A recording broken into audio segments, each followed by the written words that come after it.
Well, it is my pleasure to be joined today once again by Joe Travers.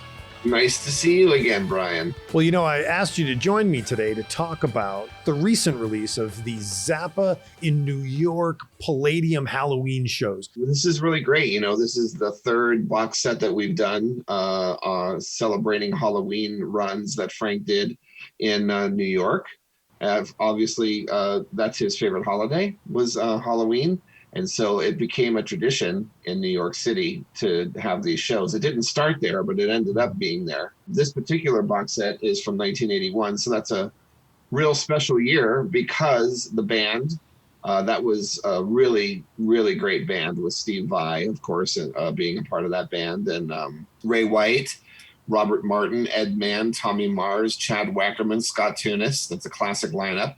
So yeah, it was a big year for Frank for the Halloween night. And it wasn't just that night either. There was multiple nights. It was a multiple night run. So There was I think the 29th, 30th, 31st, and then the November 1st.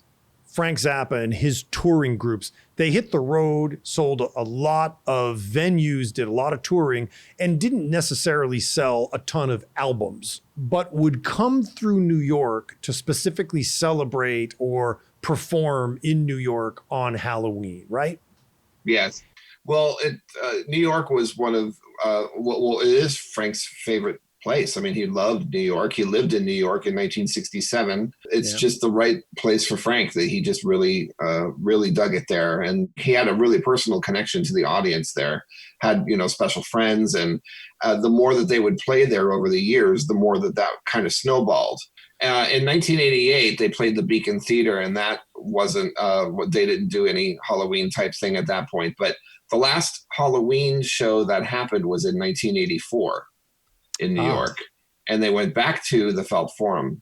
So the tradition kind of stopped there, playing in New York. They didn't happen in 88, but the band didn't really get a chance to because it disintegrated before it had the opportunity to continue. Now, the 1988 show is made famous by the Broadway the Hard Way release, which features Sting and has one of the last configurations of the touring band with Mike Keneally, etc. Exactly. The last touring band, yeah. And I want to look backwards to that 77 band because that featured Terry Bozzio on drums, Adrian Belew on guitar. That band is such an amazing band. And the first box set that we did is the Halloween 77 run. It's every show from that entire run from that year. Wow.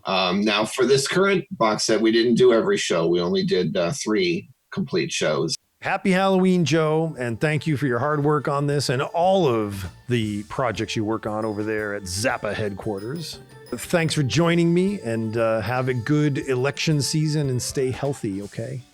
Well, thank you very much. It's good to be back, and I appreciate you spending the time to talk about this stuff. It's always great to bring awareness to people that might not know about Frank's music and the projects that we do. So, I thank you very much for that. Joe Travers, the Vaultmeister of the Zappa archive in the world of Zappa. See you soon.